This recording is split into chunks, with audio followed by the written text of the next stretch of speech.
Alrighty, everybody, welcome to another episode of the NerdCorp Podcast. This is your one and only source for all things nerdy, whether it be video games, comic books, TV shows, whatever you need, we got your back. I am your host once again. My name is Matt Hedrick, and here with me, as always, is Chad Porto. I keep telling you to find a new co-host. It's always glad to see you're excited to be here. I think it's a joke at this point. It's not. I want my fucking weekends back, motherfucker. I'm not. Make a new friend. Go on Friendster, damn it. Can you tell with the tone of my voice that I am not in disagreement with you? He's a Friendster. He's rerouted me to Friendster. Just get on fucking Friendster. It's good enough for Dane Cook. It's good enough for you. Oh God, I don't want to talk about Dane Cook, but anyways, we got a couple things on tap for you for the show tonight. We are going to be talking about someone who supposedly wants to commit an assassination over downloadable content. We're getting a game that has once been canceled is getting resurrected from the dead, and the series seems fitting for it. And we're also talking about a upcoming Hulu series based on a character that from Marvel that I don't know much about, and I'm kind of interested to find more about more out about them. Because it's basically a fucking animated version of you. Mattdok. Hey, it's all head. It's all head. He is 9/5 head. That's true. You're only You're only 8/5 head. So like, he's got me beat. Damn it. Well, to be fair, he's literally just a head. But he can still float too, so he's even better to be there. Well, I mean, he can't walk, and he's still better than you. So like, why are you surprised? The founders of My Ho Yo. That has to be a euphemism for a vagina, right? Right. I would assume so. Yeah. Would you like a piece of me ho yo? Whoa, miss. I don't do that on the first date. I mean, I do, but I feel like I have to say that for the bit. Can we at least go to dinner first? No, she wants you to have a piece of her me ho yo. That is the dinner. Oh, and Jesus dessert. Christ. So pie first, okay. Right. The company behind Genshin Impact were targeted in a failed assassination attempt. A man reportedly snuck into the developer's office with a knife before being caught by police. Thankfully, no one was harmed during the incident. And that's why we're going to make light of it, because no one was hurt. MiHoYo was founded in 2012. 2012, man. They were right. The world did end. The apocalypse. By 3 Shanghai Jiao Tong University students. I just realized this is not a Japanese company, it's a Chinese company. Kai Hayao, Lo Yu Hao, and Lu Wei. Their mix of independent development and anime inspiration won them many fans in their home market. While MiHoYo is mainly known to Western audiences for Genshin Impact, the studio already has a sizable following for its previous 2016 Honkai Impact 3rd. Honkai operates similar to Genshin Impact. Utilizes RPG and gacha elements. What the gacha elements? What I don't know. Geisha elements? I think they're trying to say if I'm as far as terms of these games go, the gacha elements, things that make you pay to get more content, I'm assuming. That makes sense because in Japan there's something called gachapon, which is basically just things that you pay and you get to have.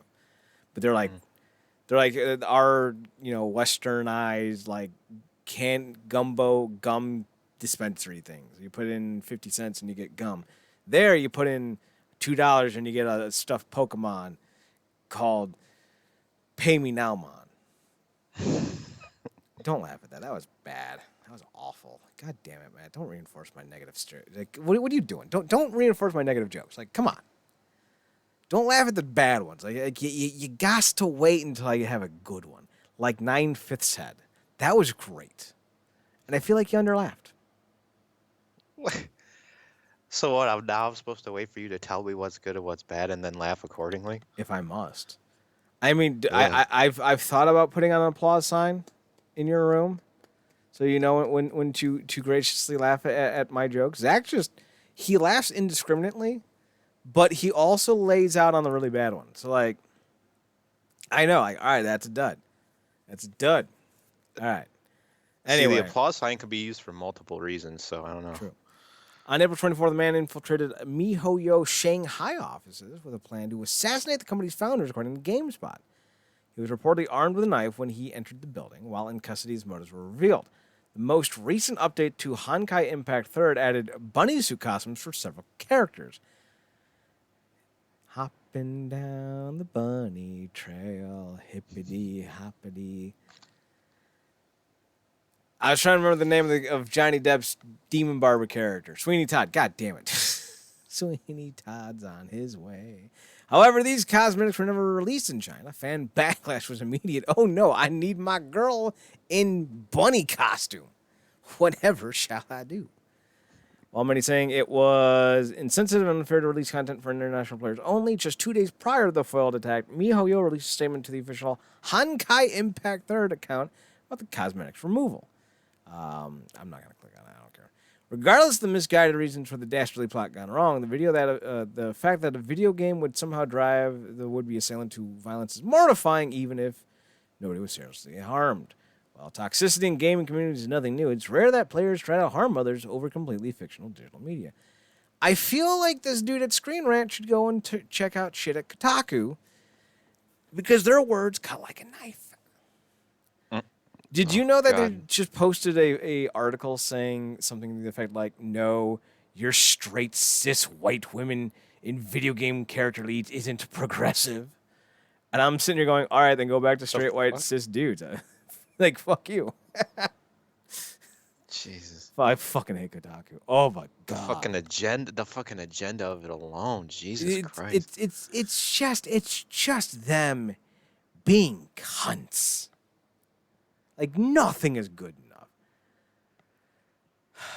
I was thinking about one of the few games that I can recall that I actually enjoyed playing over the last 10 years. That wasn't Metal Gear Solid. Oh, God, Metal Gear Solid. What have you done to yourself?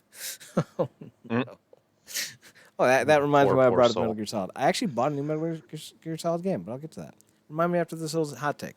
So, I didn't like any of the other seasons, but the first season of the Walking Dead game, loved it. And I have no points. I just want more Clementine in my life. And not the Clementine that she became in 2 and 3, because they ruined her. Like, she's just the peachiness, the peach keenness. Like, she don't like, I don't want you to go, but I was like, no, protect the innocent little Clementine. And I was so mad. What was his name? Roy, John, Hank, Billy. What are you talking about? Like the person she like was like her best friend or something? The older man fellow. Oh, Lee. Is that his name, Lee? They should like all right, yeah. Like, they follow the Walking Dead comics. Granted, I don't mean like plot wise, but the spirit, and they fucking got Lee, if you will. But that was the wrong fucking move, man. What is up with these fucking zombie video games killing off paternal figures just for a cheap pop? Yeah, because she came such a far cry from what she was in that first game, and that really made me upset too, because she was my favorite part of it. Yep. I don't know why I brought up that guy. I was just thinking about games that didn't have white cis characters. And I was like, oh wait, Lee and Clementine, they were not white, and I love them, but I did not love that game. Like, I love the story. I would watch the shit out of that if it was just a movie or like a TV show. Yeah. Fucking like Telltale animated TV show, that'd be cool. Fucking Telltale games, terrible fucking games. Hey, click on the car. Well, all right then. Oh no, a quick time event. It's almost like you're playing a game. Wouldn't want you to actually feel that way though. I kind of feel the same way with you in those things. As much as I did enjoy the stories in those from time to time, I felt like the actual like whatever gameplay they were trying to put in there just became redundant after a while, and I'm like, I would have just rather seen these as animated series. Right? Like, that's where you missed out. Let's do a Batman game where you can't actually be Batman. You have to do clicking points.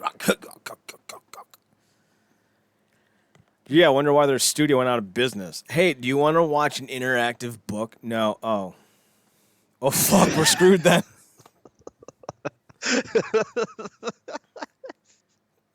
If they ever actually... they're back in some capacity, but I was just about to say, if they ever actually relaunch into a full-on interactive studio again, I'm gonna be a MiHoYo assassin and just pop up and be like, no more games.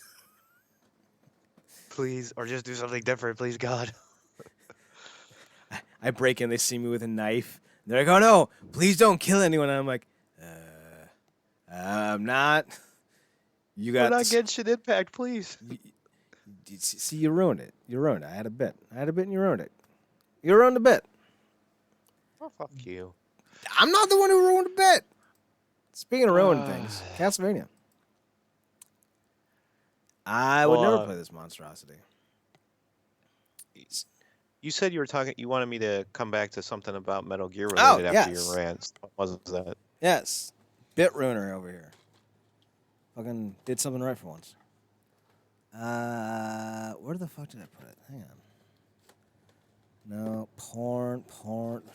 No, that's more porn. Jesus Christ, how much more do I have? Cornucopia, apparently. Right? There it is. Found it. So, I watched a video about the potential remake on Metal Gear Solid. Okay. Fair enough, right? Mm-hmm. And they're like, yeah, there's a Metal Gear game that came out for the PS3 that apparently has Metal Gear 2 Solid Snake, Metal Gear Solid VR missions, Metal Gear Solid 2, Metal Gear Solid 3, Metal Gear Solid 4, and both Metal Gear Solid Peace Walker and whatever the other one is. And I was like, huh. Why don't I own this game? Peace Walker's a PSP game or something, right? It is. I think. So is the other one. I just can't read the name. Destiny. Bandrai Destiny, or whatever it's called. I think they're both PSP games. Okay. And I was like, oh, wait, there's a PS3 game that has all the Metal Gear Solid games, sans Metal Gear Solid 5. So you're saying it's the perfect collection. I did not know this thing existed. I had several collections of the game series, and I did not have this one. I was like, So I decided to go see if I could find it, and I did. Brand new, $29. I was like, look at that. I needed a new Metal Gear Solid 4 anyway. I didn't own Metal Gear 2. I didn't own the fucking PSP game. I'm saying right there, that's at least a $40 value. So how many is that in total? Like 6, 7 games? 10. 10. Wow. Yeah. On 2 discs. $30? Yeah. Yeah, right? Dude. Seriously. Right? So I don't know what this other one is called. Maybe we can find out. Let's see. Who's I know on PSP there was like Metal Gear Acid, Peace Walker, I think Portable Ops maybe? I might be wrong on that one. I thought you were about to say ass. No. I can't read it. It's so small. The fuck is the name of this goddamn game, man? Let's see. Open the booklet. Dun dun dun dun dun dun dun dun dun dun dun dun dun dun dun. Dun, dun, dun, dun, dun, dun. It does not list what it's called. It's something. I see it. It's there. It's on the back of the goddamn box. It's on the desk. Maybe it's El Spaniol. Bandy Deseni. That's what it says. I'm not making it up. I'm going to Google this shit. Hang on. There you go. Metal Gear Bandy Deseni? Is that how you spell it? Metal Gear Solid 2 Bandai Desene. Oh, it's a digital graphic novel. It's French for Dawn strip. I think I dated a girl who had one of those. Yeah, ba-dum-tsh. It's a digitized version of the Metal Gear Solid Sons of Liberty comic book, released in it as a DVD video in Japan on June 12, 2008, the same day as Metal Gear Solid 4 Guns of the Patriots. The digital version of the Sons of Liberty comic has been edited to the effects of sound effects, animations, and music in the manner similar to Metal Gear Solid digital graphic novel. The PlayStation Portable. Do I have the Metal Gear Solid graphic novel? Is that on here? Well, if that's what you're describing, I'm assuming so then, yeah. Hang on. All right.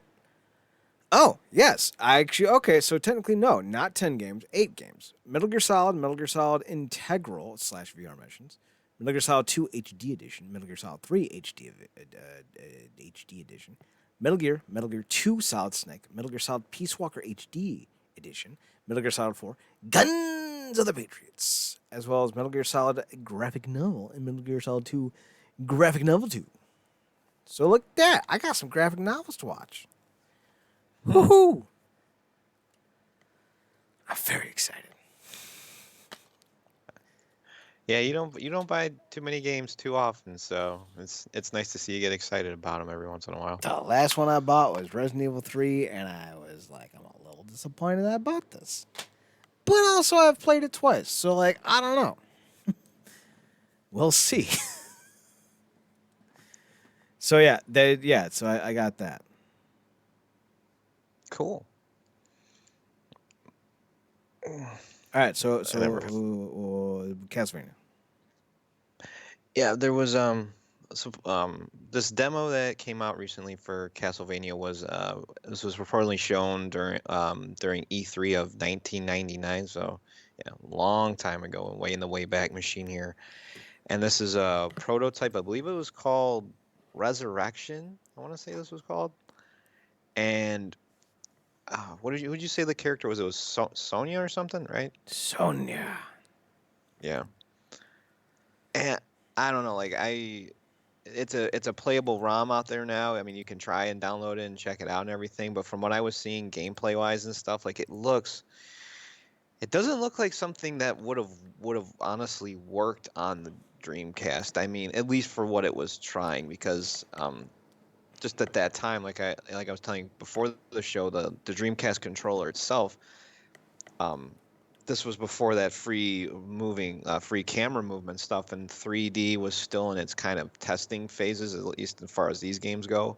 So watching it play out, there was a lot of stiff, rigid movement with the camera that didn't look like it was panning out too well, and some of the designs were kind of bland here and there, and the gameplay itself, I'm like, I mean, it looks like just a HD-ified like 64. Maybe I'm being a little rough on that, but it's kind of what it looked like to me. No, it looks like fucking Lament of whatever. Oh, no, that's the PS2 version. It looks like Curse of Eternal Darkness bullshit or whatever it's fucking called. God, it looks like the 64 versions, and those sucked. Those sucked to high heaven. No, fuck that.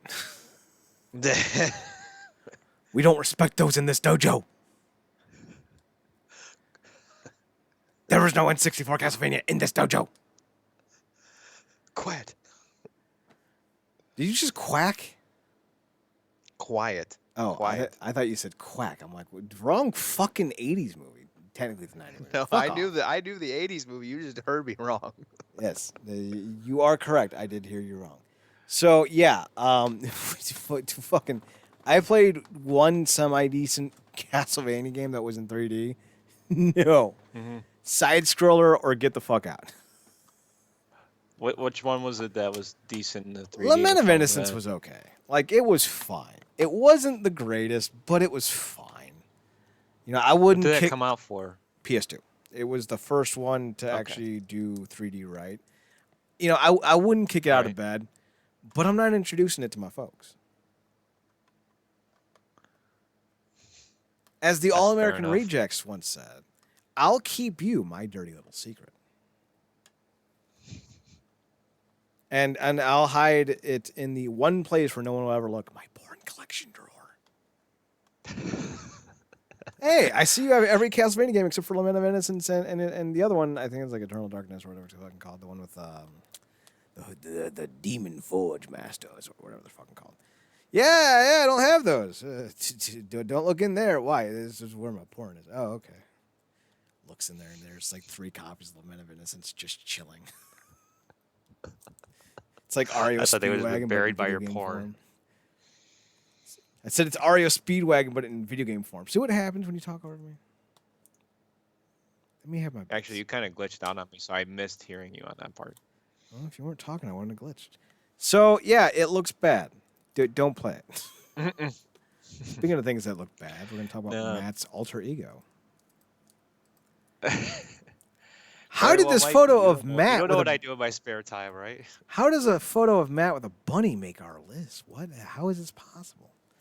All right, Mattdok, why don't you tell me why you want to see this fucking piece of shit show? I don't know if it's gonna be a piece of shit show. It might very well be. I don't know, but I was watching just some videos on YouTube, and an advertisement for it popped up, the trailer, and I got intrigued by it. It looked like I don't want to pair it in the same realm as like Robot Chicken, because Robot Chicken there's a lot of funny stuff on there, but it looks like it's trying to go for that style, Mm-hmm. and it has Patton Oswalt as the main voice actor for Modoc, and I'm here and there with him. I do some things I find he does are incredibly funny, some things not so much. I I find like him the idea of like pretentious. pretentious. Yes. I'd say that's a fair way to describe him, honestly. Um, I'm intrigued by the idea of doing like a family dynamic in the terms of like a villain or something like that, and how he deals with it. I find that to be interesting.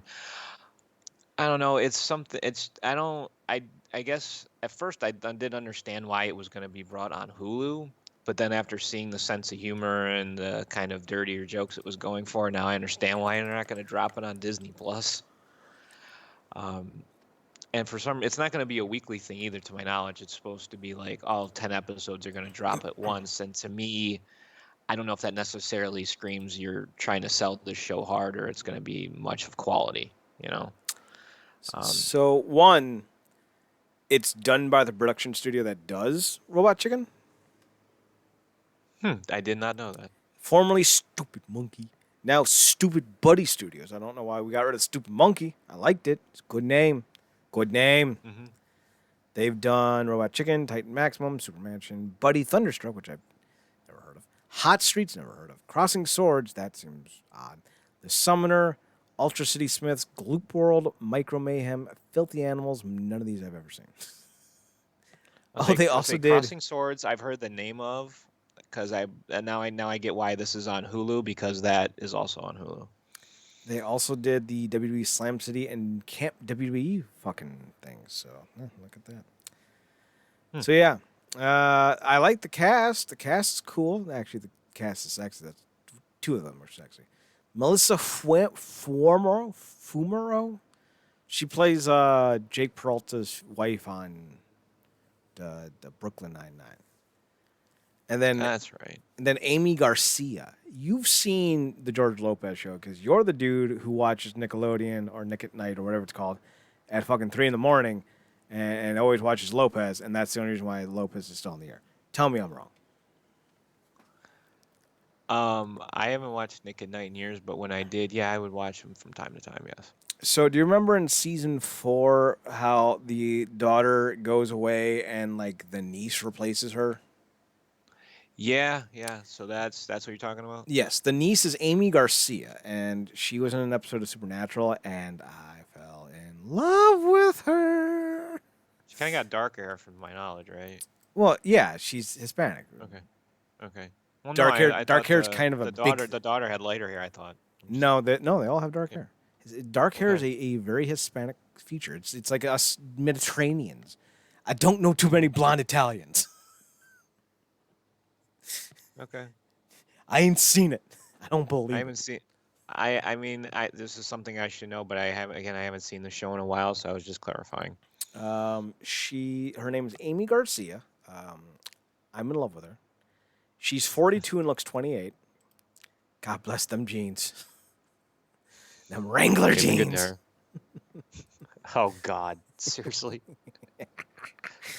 Let's see The what bad she's. jokes have returned. Thank you, ladies and gentlemen. Yes. No, that was a good joke. Fuck you. Let's see. She was in. She hasn't been in any films I think you would know. She was in Bad Boys for Foreplay. Oh, Boys Life for Foreplay. That's not what I thought it was. That's a movie about gay dudes. She was in RoboCop as Jay Kim. Wow, that's interesting. She was Denise in the new Addams Family movie. Let's see. Television-wise, she was in George Lopez as Veronica Palmero, who was either a niece or was his father's half sister thing, half daughter, half sister, whatever. Because Paul Merrill I thought was George's father's name. I think I haven't watched that show in forever. She was in Supernatural as Nancy Fitzgerald in the episode Just in Bello, which I believe she was like a what the fuck? Was she a police? Not a police officer. She was like an assistant. Yeah, I was right. Okay, so this is a great fucking episode. So basically, they're stuck in a police station, and a bunch of demons roll up, and they're like, "We gonna fucking possess all of you bitches." And Sam and Dean are like, "Hey, we got them demon rejection tattoos. We solid, homie." And then everyone's like, "We're not." And Dean and Sam are like, "Fuck!" And we're stuck in a police station with all these assholes. And she was like the virgin police station assistant girl that they were trying to protect, and she ends up being like the bad guy anyway. So like, what the fuck ever. Or like she ends up getting murdered at the end. No, that's what it was. She got murdered at the end by a little girl. Little girl rolls up and she's like, "I'm gonna fucking kill all you bitches." And they're like, "Oh, that's still silly and sweet." And then she kills everyone. Fucking love that show. Gotta love morbid twists, right? Right? I love Supernatural. It's a good show. And she was so great in that. She's a little virgin girl who was probably in her, what was that, 2008? What was that, 14 years ago? She would have been in her late 20s. Because that happens. She was in an episode about a boy. What was that? I love that show. That show was great. She was in Vegas. She was in Dexter as Jamie Batista. Dun, dun, dun, dun, dun, dun, dun, dun, dun, dun. I remember that. I haven't watched Dexter, so I wouldn't know. I walk a mile in the road of danger. Yeah. Sorry, I was doing my best Batista theme song impersonation. She was also in Lucifer as Ella Lopez. You got to think for the supernatural. Just saying. So yeah, that's Amy Garcia. I'm in love with her. She's my boo. I wish. This chick is gorgeous. Like, god damn. I don't know what it is, man. Hispanic ladies give me the tingles. Oh, every pretty girl gives me the tingles. I ain't gonna fucking discriminate. Pretty girls make me happy. Shocking. Right?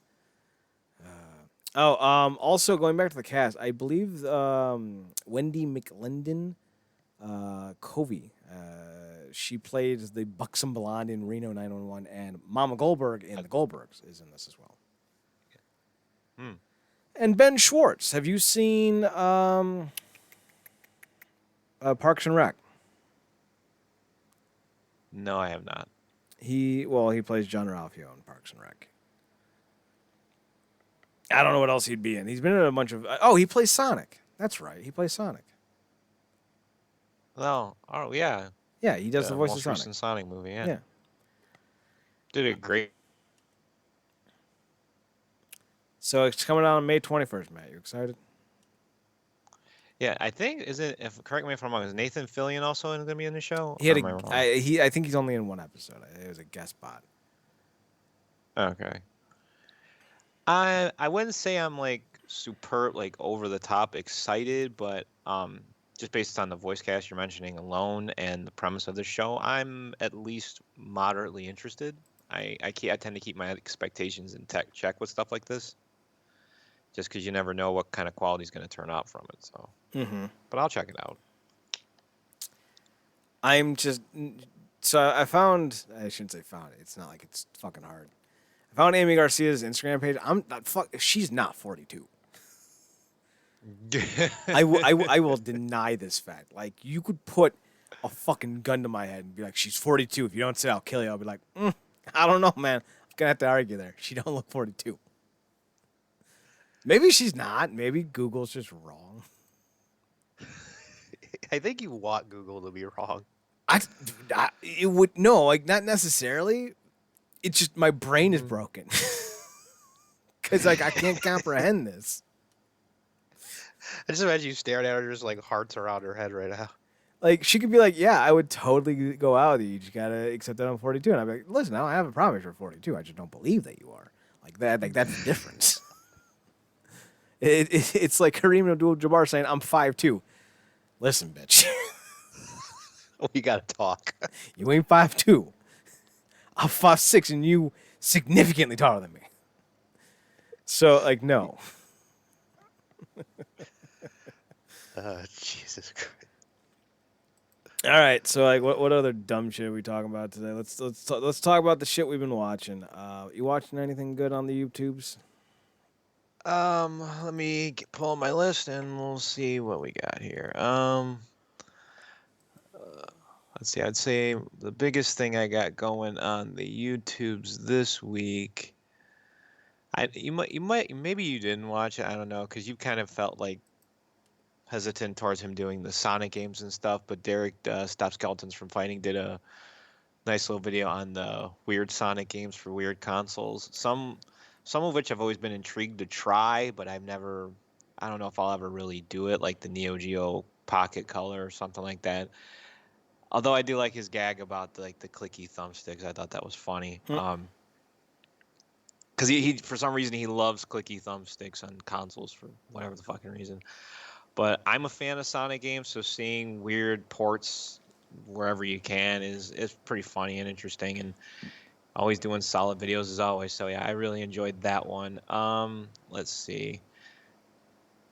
Now, I as of late, and I still subscribe to him because of his movie reviews and stuff like that. But we got it. I got it. There's another AVGN popped up for this game called Vegas Stakes, and he was doing a parody of like Fear and Loathing in Las Vegas, and he was going like very hard into it. And I mean, now normally his stuff has been such juvenile humor, just you don't laugh because of the toilet humor. But here he's going so hard with it, and not having seen the movie, I just didn't understand anything he was trying to make a joke of, you know? Mm-hmm. Every reference was lost on me. He was just tripping out for no reason at all, and I'm like, I feel like you're reaching here, and you may be spot on with what you're doing, but I didn't find any of it funny, you know? It could be a Mm-hmm. great parody for all I know, but I don't know. It fell flat to me, you know. Um, let's see. Slopes Game Room did a pretty interesting video on the second part of the Pac-Man complete history. A lot of the games that he talks about, I've played most of them and enjoyed most of them to a degree, and there's a lot of unique aspects to the Pac-Man series and the different variations of things they have tried. And they actually went heavy into the battle royale thing before that was like a big heavy thing. Like right now, I think they have a version of, when like Tetris did Tetris 99. Mm-hmm. Um, he's doing the Pac-Man is doing a version of that too, and I've played it. It's actually very fun and like highly entertaining, but I have a feeling it might lose its ground sooner than like Tetris, but you never know. But yeah, it's a solid video. These hour-long things, man, I gotta pace myself for them. They just take sometimes I just gotta watch them in chunks, but still good. Let's see, what else do we got here? Amanda the Jedi, she took a look at I believe it was a Netflix series called Shadow and Bone, and this might be my dirty mind talking, but as soon as I heard that, I thought that was the name of a porn movie. Just hearing the word bone in general, but it actually looked rather interesting, and I kind of want to check. I kind of want to check it out. It deals with a lot of supernatural elements. Might be interesting to watch. Let's see, what else do I got here? Hmm. I want to. There was one that Nintendo Life did on voice actors, and I found a lot of these like tie-ins together interesting. Like I think the Charles Martinet, there was one they did. They said he's the voice of Mario, and he also did the voice of a dragon in Skyrim or something like that. Um, and if I remember right, the voice of Princess Peach was also a character in Metal Gear Solid. I believe Metal Gear Solid 3. So there's quite a few things where I'm kind of surprised at who's tied into what. I didn't realize there were such deep connections to certain franchises in terms of voice acting. So if you have any interest in that kind of stuff, I'd say give that a watch. And then Friday Night Arcade, oddly enough, did a video on Bart's Nightmare. I didn't see that one coming in. He pointed out some stuff that I wasn't even aware of in that game, like how long it actually takes to get pages and stuff like that. I didn't realize it took like an upwards of 10 minutes just to find one page in the game. I thought it was just randomized every time you came back. There are also different enemy types and different ways to take care of them and your health meter. And there's a lot of stuff I learned about that in a 6-minute video. It actually helped me out. Granted, too late now because I already reviewed it, but still. I would say other than that, nothing really completely standing out here. Some fun stuff, but nothing really that relevant. So I think that's about it on my end. So I didn't really watch anything on YouTube this week. I've been watching Californication again on Showtime because I got it for my MMA job where I watch fights and go, hey, he punched him real hard. I am the best at reviews. 5 out of 5. And I'm like, I'm paying for this bullshit for fucking 3 shows a month, right? So I'm going to see what's on. I was like, oh yeah, I'll watch Californication again. Mm-hmm. There's a lot of boobs on that show. So I was like, I'm going to rewatch that show. Free softcore porn. Pretty much. I did not remember how problematic a lot of the language was. lot of slurs in the show, and like, I was like, oh, I forgot the show came out in 2007 when that was socially acceptable. So it'd be very controversial by today's standards. Oh God, yes, people would lose their jobs. They say the latter season kind of fell off, but honestly, I don't agree. So it's fine. Like it was never great. So I don't think like there was a huge drop off by any means. But that's the David Duchovny show, right? Where he's like a sex addict or something like that. He's actually not a sex addict. I remember someone describing that to me, and I was like, okay, so he's a sex addict. I'll watch the show. What he is entirely depressed. He has a daughter and a not wife. They never got married, but they were together for a lot of years.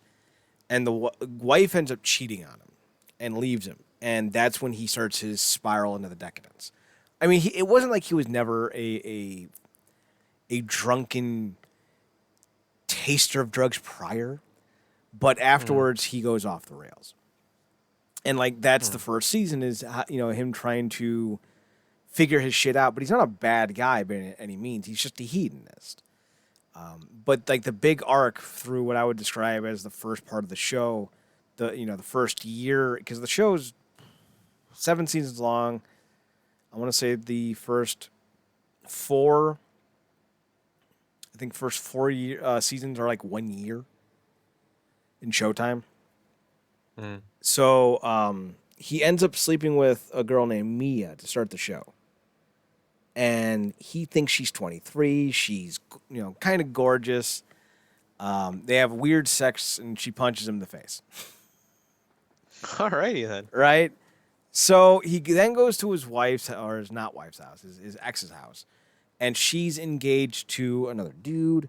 And his daughter's there. And his daughter is like a white Wednesday Addams. I don't know why I said white Wednesday Addams. I think it's because I'm thinking of the fact that they're going to make Wednesday Addams Latina. They're looking at the chick who was in, I think I mentioned this too. They're looking at the chick who was in The Babysitters 2. What's her name? Garcia, I think. She was in that Disney show, In the Middle or Stuck in the Middle or something like that. And I was like, all right, whatever. Gomez is, I guess, Hispanic? Spanish, maybe? I mean, his name is Gomez, but his last name is Adams. Like, I don't know. Maybe it's an adopted. Could be either one. Right?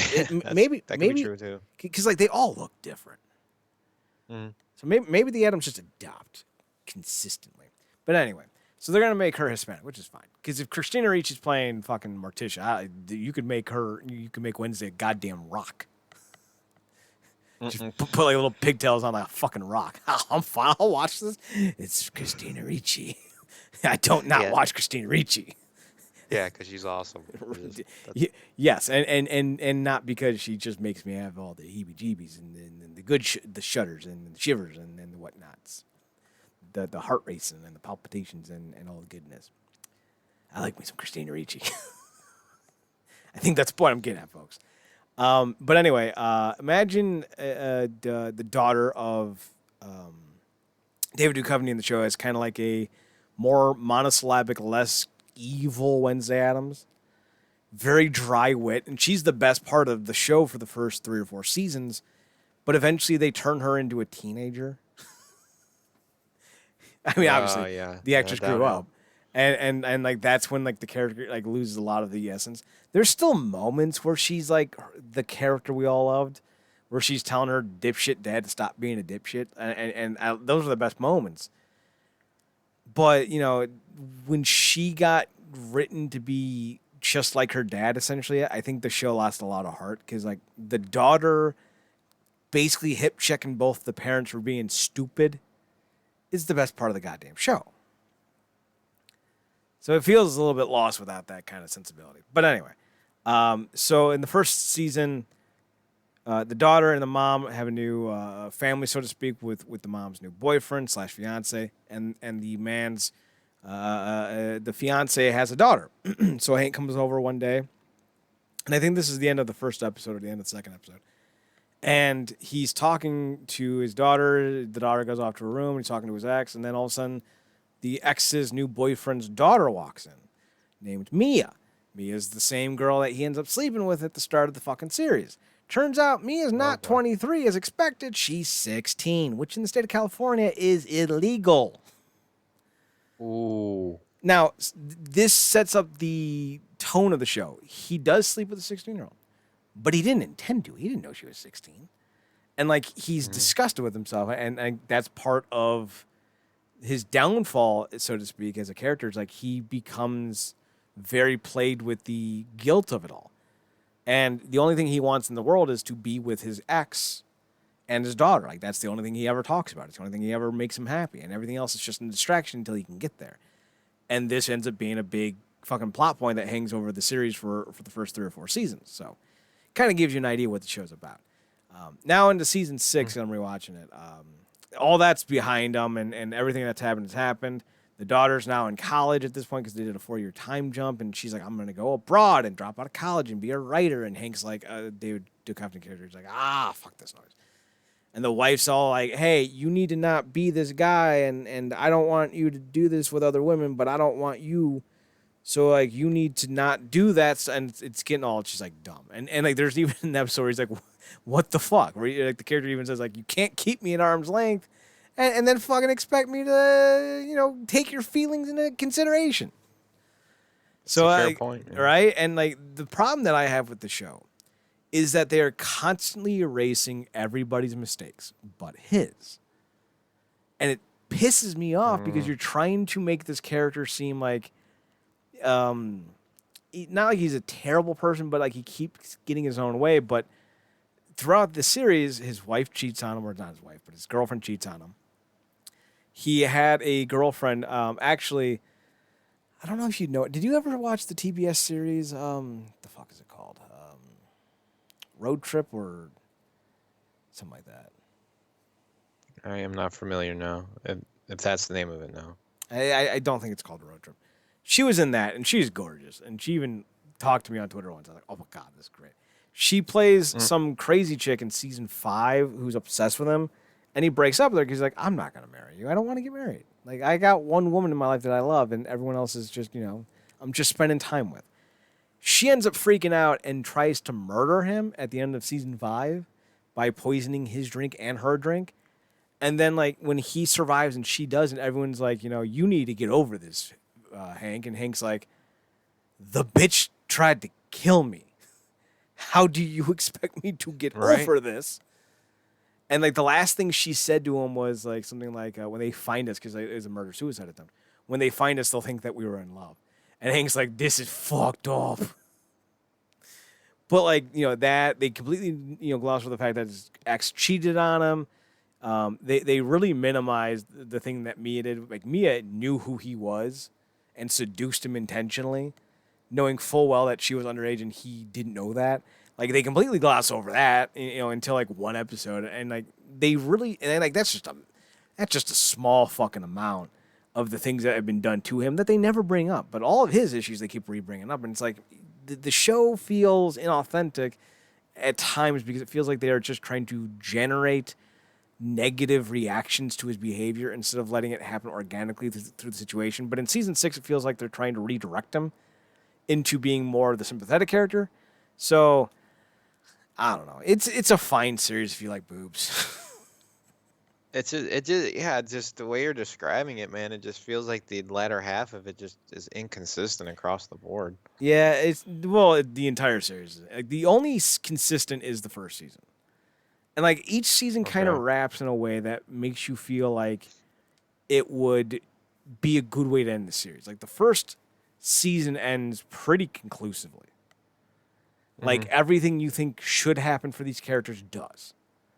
And then they had to write season 2. So like I feel like this series was constantly on the we're not getting another season bubble. Because like with the exception of like the end of season 3, every season, well, season 3 and season 5 into 6. So 3 into 4, and then 5 into 6 all felt like they were. Every other season felt like they were being written for that season to end. So like if you watch season 3, the ending of season 3 leads into season 4, and then season 5's ending leads into season 6. But like season 4 ending feels like it could conclude the series.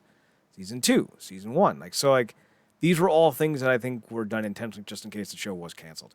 Season 2 might be the best only because it introduces this rock and roll producer, and I forget who plays him, but he's a real, he's a drug addict, he's an alcoholic, he's a womanizer.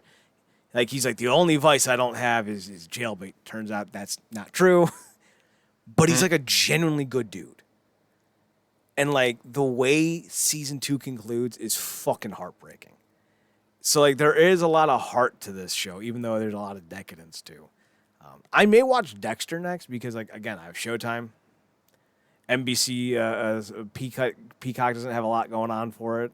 I was hoping, because they got the WWE Network on there now, that they were going to have all the WCW TV shows as well. They don't.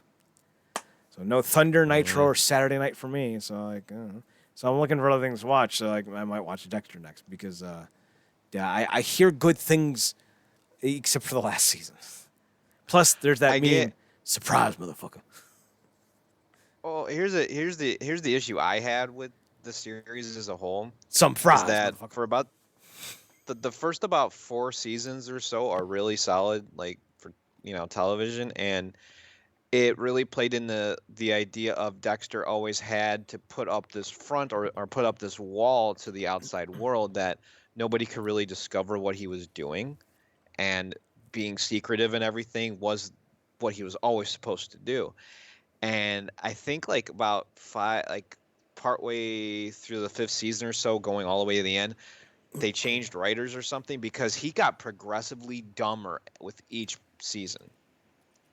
Eventually coming to the point where he was just making mistakes at will, and people were catching him left and right. And it's like, dude, are you even trying to protect yourself anymore? Well, that could have something to do. Well, the writers always change. The writers aren't important. Right. It's the showrunner. Okay. And like, for instance, for Supernatural, I think his name was James Kripke, I think, or hang on, let me look this up. But what happens is the showrunner is basically the one who sits down with the writers and says, this is who the characters are. This is where the show is going. Eric Kripke, that's who it was. This is what the general tone is. And here's the show Bible. This is, things you cannot and will not change or delineate from. And Eric Kripke wrote the first 5 seasons, as a treatment, meaning that he didn't write every single episode, every single line of dialogue. He just basically said, in season 1, this is what happens. In season 2, season 3. And he wrote as a 5-season series. And they renewed it for a 6th season, and he's like, I'm out.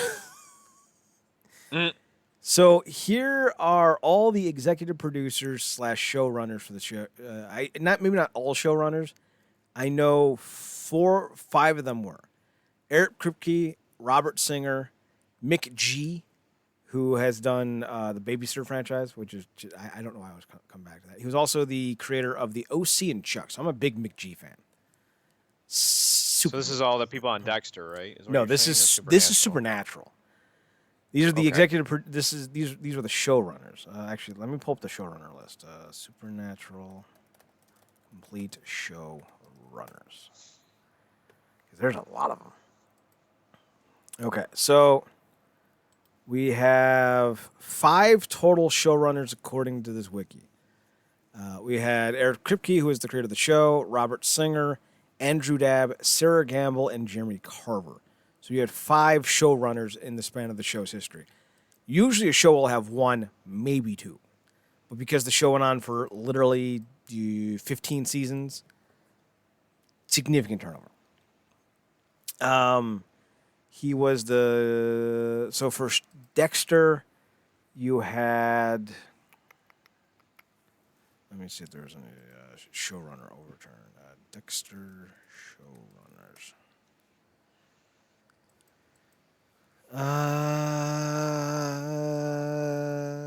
No, it looks like there was only 1 showrunner. So, Clyde Phillips. Apparently, is that who created the show? Clyde Phillips. Guessing so. Nope. Developed by James Manos. Manos Hands of Fate. In season 1 of Showtime's Dexter, James Manos was Jr. ceded the role of head writer to executive producer Clyde Phillips. So Clyde Phillips, I guess, he stood down from showrunner after the 4th season, left his role and created as a consultant in season 5. So in season 5, they did have a new showrunner. So you were right. But yeah, whenever a showrunner takes over a show, you can always tell because the show will generally have a different feeling unless you have a showrunner who was very into the style of the show originally. With Supernatural, you never really noticed the difference in showrunners because the show was always very large in its scope. The first 4 or 5 seasons, they were constantly traveling. So when the show, kept traveling or expanded the universe, it didn't feel different.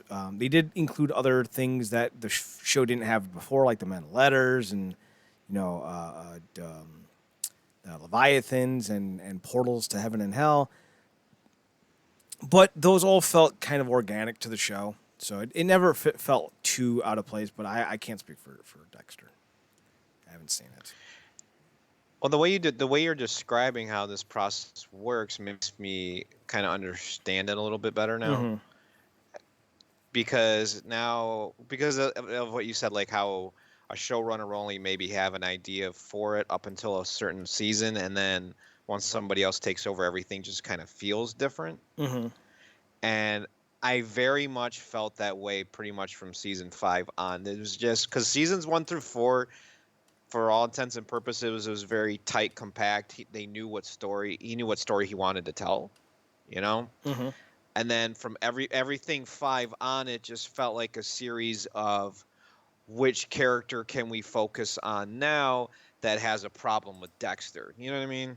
Like another person finds out, and then this person finds out, and it's like, yeah, that's fine, but like you're starting to abandon the idea of what makes him compelling as a character, and you're just throwing adversaries at the wall at him. You know what I mean? Just another foil for him to get around. And to me, that's not really compelling TV. But didn't they have a reoccurring trend where every season was a new serial killer they had to hunt? I think so. Yeah. I can't remember, like the last one, the one that was the most prominent that stood out to me was John Lithgow's character. Yeah, That was the one I always hear about. the season 4 character. Yeah, because he just felt so like a suburban dad type, and when you find out who he really is, it was kind of jarring to see it. Plus, he played the role great. But yeah, everything after that was nearly not as interesting. Like everything else felt like a cop out when you finally figure out who the person is. Mm-hmm. And the only time I found it remotely interesting again is when his I don't know, if you haven't seen the whole series, I don't want to mess anything up for you. I haven't seen any of So it, so I would not. okay, well, um, I just find there's just a change in the dynamic between him and his sister at one point, and she's the only other part of the series I found compelling past season 5 because she's I believe it's Jennifer Carpenter, Mm-hmm. and to me she was the only thing left after that halfway point that really held the show together at all. Fair enough. Mm. All right, so last thing I want to talk about, then we're gonna end the show tonight because I have a long day. Apparently, Okay. NerdCorp's getting a revival, starring Melissa Rauch.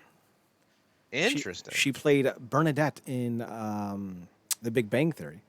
Now, the actor who was the original star of the show, he played Harry Stone. Let me Google his name real fast. Let's see. Harry Anderson played the main character, Harry Stone, who was a good-natured, if not a little lazy judge. And she's going to be playing his daughter. Now, the actor has since passed away, so the character in the show will have passed away because it's a sequel series, not a reboot. I'm always fine with sequels. Don't do reboots. Don't do prequels. Don't care. Continuation is fine. Yes, continuations are fine. That's why the new Ghostbusters movie failed, because you didn't respect the past, and it was terrible. Oh God. Ugh. I'm sorry, but like Kristen Wiig being the only different, like the only one that I would actually like. The rest of them are terrible actresses. Like they're just not funny. Oh yeah. Like awful. Kristen Wiig is great. I guess she's a great actress. Like she was in what was that fucking Drew Barrymore movie? Whip It, the roller derby movie with Elliot Page when he was Ellen Page. Real solid flick. Oh, I know what you're talking about, and I don't remember it off the top of my head. But I know what you're talking about. She was just kind of like a down on her luck mom who was helping out, whoever the main character was in the movie. I forget what Paige's name was in that movie, but she was cool. She was like, yeah, I got a little kid. I'm in my 30s. I like beating people up because, like, man, like suburban life or whatever it was. Like, cool character, cool, good actress. Like that was the first thing I seen Kristen Wiig, and I was like, oh, she's really talented. Anyway. So Melissa Rauch is in this sequel series, and the good news is that John Larroquette is going to be returning to the franchise as well. He played Nice. the very fun, very chauvinistic, but also very good-natured. What was he? Defense attorney. He won like the Golden Globes or the Emmy or whatever it is for best comedic actor like 4 or 5 times running, and then he just stopped. Like whenever his name was put into consideration, he requested to be removed because he was just going to win, and he's like, "I've already won the award. I'm good. Let somebody else win it." So like Laura Quet's he's a good minch. He's a good minch. Good dude. He's a good dude. I don't know who else is returning the series. I don't know who else is still alive though. The fact that you even brought it up at all, man, I'm like, I literally just remembered it even existing. Like Richard Mole, he's still alive. He's almost 80 though. Let's see. The only two people I remember are the only two people that stand out to me are who you just mentioned, and the Marky the guy who Post? played the police officer or whatever, the bald guy. Yeah, that's I don't remember his that's name. Richard Mole. Okay. And he's quoted saying there's no way he would do a reunion. So this was, when was this? Fair enough. This was 8 years ago, so maybe his opinions have changed. Marky Post is still alive. Charlie Robinson's still alive. Charles Robinson. Marsha Warford is still alive. So I guess most of the original cast is still kicking, so that's good. The only one who's not here is Harry Anderson. And Selma Diamond. I don't even need to click on that. I know she's passed away. I watched a bunch of episodes of this because they air on Laugh all the time, and there's nothing else on in middays usually, so I just watch that. Oh, Larry Quit's not the defender; he's the prosecutor. So I used to remember my parents watching this show like religiously when I was a kid. mm-hmm. You know, it was like I can't remember what network it came on at that time, NBC. but well, yeah, all right. So yeah, it was always like late at night or something before I went to bed. I remember them every time a new episode or something came on, they were watching it, and I always, yeah, I don't remember that much about it though. Just like I said, those couple of characters stick out, but seeing a revival of it or something, I might, or a sequel series. It sounds like fun. Sounds like a fun idea. Why not try it out? I think it could be interesting. So we'll see. Melissa Ross was just going to be the EP for the show, but apparently she's like, I'll star in it too, I guess. I didn't realize she had that much power to resurrect a franchise, but hey, what are you going to do? Pretty impressive. Take what you can get, man. It's not even that. It's like, I'm surprised that, she's as popular as she is. I didn't realize that. So, good for her. Good for her. Go for the boys. You're going, Dan and Smitty are having a wedding? Yeah. Oh, it's a double wedding? No. On Dan and Smitty making out underneath the pool table. And then Carla just goes, go for the boys. I love that. I love that line. I'm going to get him a ferret. Ferrets are awesome. Ferrets are terrible. Thanks, Turk. I don't see you making any fucking suggestions.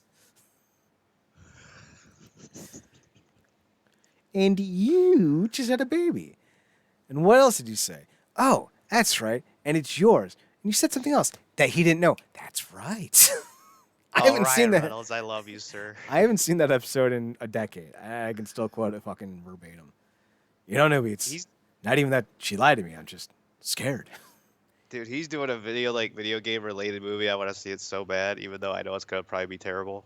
Yeah, I what really is it? Still want to see it. The extra guy or the average guy or free NPC? guy or something Free guy? like that. Yeah, Yeah, I want to see it so bad because it looks just so stupid. Yeah. It might be entertaining. I don't know. It's an out-of-the-box concept, and I like me some out-of-the-box nonsense. So, realnerdcorp.com. RealNerdCorp.com. We're on Twitter at NERDCorp. We're on Instagram at RealNerdCorp. Matt, where they can find you on your socials? You can find me on Twitch at NerdCorp and the same handle as well on Twitter. You can find me on the Twitter at ChadNerdCorp. You can also find me on the Instagram at Chad's Photo Huts. Website, RealNerdCorp.com. We have a new game review. Go check it out. Yeah. That's all I got. Fucking tired. Fucking I was done. gonna say you blacked out there for a second, so I'm like, you people suck. I'm done.